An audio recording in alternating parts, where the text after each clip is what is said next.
যে কোনো আইনযুক্ত ভার্বের আগে প্রিপজিশন বা প্রিপজিশনাল ফ্রেজ বসে।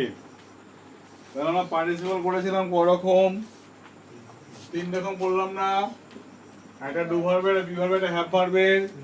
তার মানে এখানে যদি ডু ভার্বের বলি ওয়ার্ক, এটা কি হয়েছিল?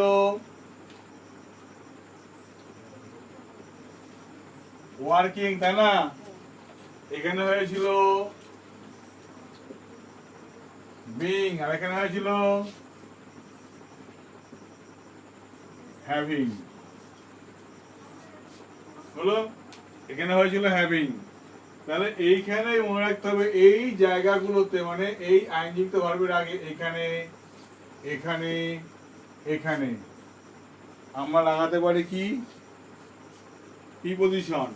কি লাগাতে পারি এখানে? প্রিপজিশন। অথবা ফ্রেজ। এখানেও লিখতে পারি প্রিপজিশন অথবা ফ্রেজ। এখানেও লিখতে পারি প্রিপজিশন অথবা ফ্রেজ। তাহলে কি প্রিপজিশন আর ফ্রেজ যদি আমরা লিখি কি হতে পারে? দেখো, বললো প্রিপজিশন কি হতে পারে? দেখো, সাধারণত বাই মানে মাধ্যমে,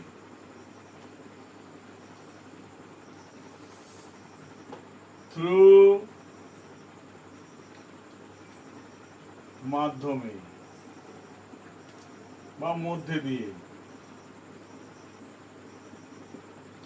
ফর জন্য, এরকম আরো হতে পারে, অনেক হতে পারে। ঠিক আছে, কি বললাম? সব করলাম না আমরা। টিএস আর ইউজিএস। আর এই ফেজ দিয়ে কি হতে পারে? দেখো, বিকজ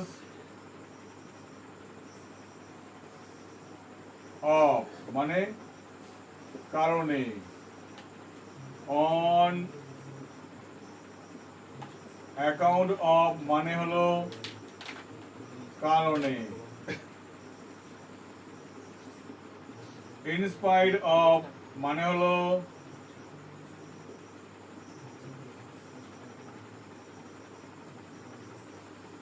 সত্ত্বেও,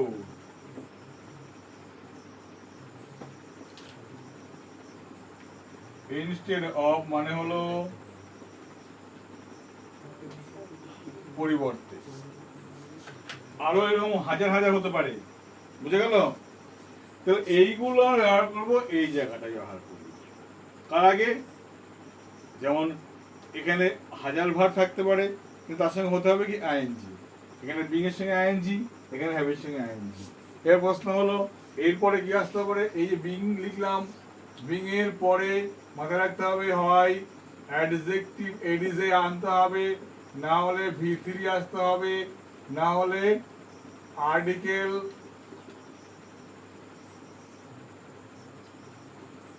প্লাস নাউন আসতে হবে। এখানে নাউন আসতে হবে। ঠিক আছে, কি বললাম? কিরকম এবার দেখি দেখো। তাহলে এবার যদি আমরা এইগুলো দেখি, দেখো যদি আমরা এখানে দেখি, আগে যদি এখানে ফর লাগাই, দেখো কি বললাম? ফর।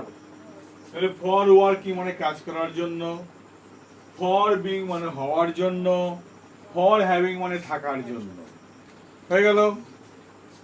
বাই ওয়ার্কিং মানে কাজ করার মাধ্যমে, বাই বিং মানে হলো হওয়ার মাধ্যমে, বাই হ্যাভিং মানে থাকার মাধ্যমে। হলো, বললাম। এবার এদিকে আসি, বিকজ অফ ওয়ার্কিং কাজ করার কারণে, বিকজ অফ বিং মানে হওয়ার কারণে, বিকজ অফ হ্যাভিং মানে থাকার কারণে। বুঝতে পারলাম কি বললাম? তার মানে এইসব আগে এইগুলো একটা করে বসিয়ে দেবো, আমার কাজ কমপ্লিট হয়ে গেল। এবার যদি আমরা গঠনগুলো দেখি, তাহলে আমাদের আর কাজগুলো সহজ হবে। কিরকম দেখি?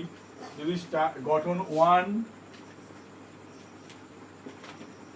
আর গঠন 2 দেখবো, তাহলে এই গঠন 1 আর 2 দেখি কি দেখবো? আগে আগে আসবে কি? প্রিপজিশন। আগে লিখবো প্রিপজিশন। পজিশন অথবা ফ্রেজ, কি লিখবো? অথবা ফ্রেজ হলো। তারপরে আসবে participle, P A R T I C I P L E. তারপরে আসবে কমা, কমার পরে আসবে মূল সেন্টেন্স।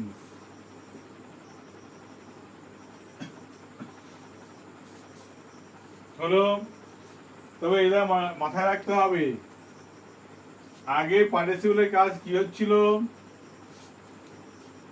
আগে পার্টিসিপলের কাজ কি হচ্ছিল? আগে হচ্ছিল এই যেহেতু প্রিপজিশন আর ফ্রেজ আগে বসছে, তার এর কাজ কি হবে? পরে হবে। এর কাজ কি হবে? কাজ হবে, এর কাজ, এর কাজ পরে বা উদ্দেশ্য থাকতে হবে। ঠিক আছে?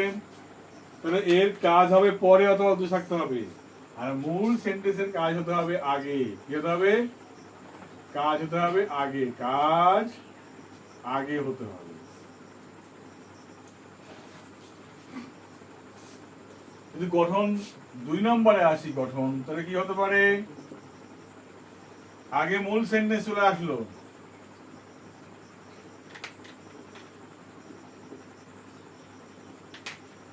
তারপরে কি আসলো? প্রিপজিশন অথবা ফ্রেজ। তারপরে আসবে participle, P R T I C I P L E, মানে উদ্দেশ্য অথবা পরে ঘটা বাক্য। আর এই মূল সেন্টেন্সের কাজটা হবে আগে ঘটা বাক্য। হলো। এই ছিল মূল গঠন, কিন্তু এটা 1, এটা হলো 2। এবার এই অনুযায়ী কাজ করতে হবে। কিরকম কাজ করতে হবে? এরকম দেখো, যদি আমরা ডু ভার্বের করি, দেখো একটা করব আমরা ডু ভার্বের, একটা করব ডু ভার্বের মানে করা অর্থে। কিরকম বলতে পারি দেখো,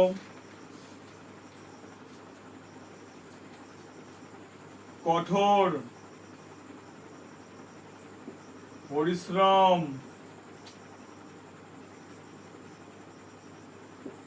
করার জন্য সে 90% পেয়েছে। কঠোর পরিশ্রম করার জন্য সে 90% পেয়েছে। আগে নাম্বার পাবে না, আগে পরিশ্রম করবে, তাই না? তাহলে তাহলে প্রশ্ন হলো এখানে, তাহলে এখানে পরিশ্রম পরিশ্রম করার জন্য, এবার প্রশ্ন দেখানো, কঠোর পরিশ্রম করার জন্য সে 90% পেয়েছে। তাহলে এখানে দেখতে পাচ্ছি জন্য কার সঙ্গে আছে, উদ্দেশ্য কার সঙ্গে আছে, মাধ্যমে কার সঙ্গে আছে, এই বাক্যের সঙ্গে আছে, তাই না? হয় এইগুলো থাকতে হবে, না হলে প্রিপজিশন ফ্রেজ যেগুলো আছে সেগুলো কাজ করতে হবে। বোঝা গেল কি বললাম? তাহলে কঠোর পরিশ্রম করার জন্য, তাহলে এই জন্য মানে কি লিখবো আমরা? ফর। ওয়ার্কিং হার্ড, তাহলে ফর ওয়ার্কিং হার্ড, কঠোর পরিশ্রম করার জন্য সে পেল, হি গেটস 90%। হলো। তাহলে for working hard he get 90%, কঠোর পরিশ্রম করার জন্য, ঠিক আছে, সে 90% পেল। এখানে তুমি আরো একটা জিনিস রাখতে পারো, এখানে এখানে এই কাজ আগে পরে না লিখে এখানে একটা শর্ত লেখো, শর্ত, তাহলে বহু ভালো হবে। এখানে লেখো উদ্দেশ্য, পরে লেখো শর্ত, শর্ত খুব সুবিধা হবে। ঠিক আছে, কোনো অবলিক দিয়ে রাখো তাহলে হবে, এখানে অবলিক দিলে ভিজিমিজি হবে তো ঠিক আছে। তাহলে কঠোর পরিশ্রম যদি না এই শর্তটা না মারতো, কঠোর পরিশ্রম নাম করতে কি নাম পেতো, হতো না। এটা তাহলে এটা কাজটা করার জন্য হয়েছে এটা। এবার আমরা দেখবো বি ভার্বে, দেখি বি ভার্বে মানে কি, হওয়া, তাই তো, হওয়ার জন্য। তাহলে অসুস্থ হওয়ার জন্য, অসুস্থ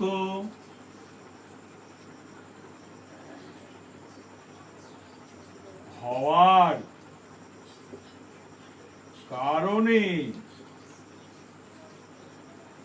সে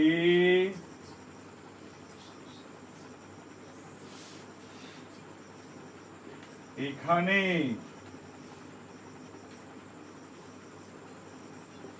আসেনি। তাহলে অসুস্থ হওয়ার কারণে সে আসেনি, তো সেন্টেন্স, সে পেলো, এটাও সেন্টেন্স হতো না, এটা হলো সেন্টেন্স, এসিএন, এটা সেন্টেন্স, এটা হলো সেন্টেন্স। কিন্তু হওয়ার কারণে কোনটা, শর্ত কোনটা, এটা তো হওয়ার কারণে। তাহলে এখানে লিখে দাও on account of being ill, তাহলে on account of being ill, অসুস্থ হওয়ার কারণে, হি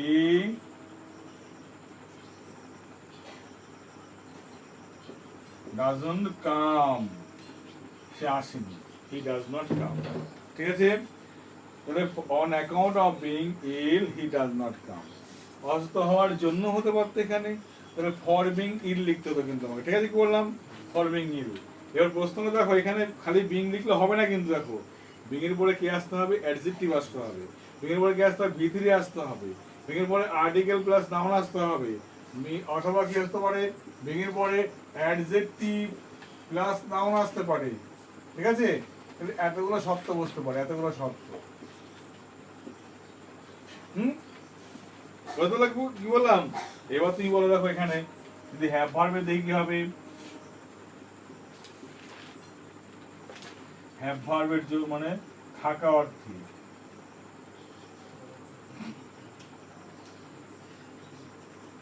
থাকা বা পাওয়া অর্থে।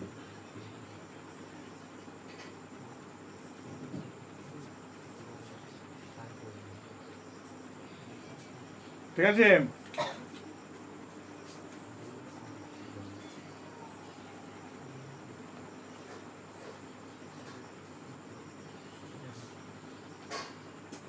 চার পুত্র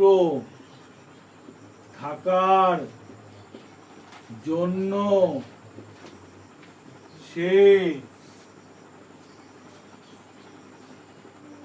খুবই চিন্তিত, চার পুত্র থাকার জন্য সে খুবই চিন্তিত। তাহলে থাকা ইংরেজি কি, for, having, HAVING, having, four, FOUR, four sons, for having four sons, he is very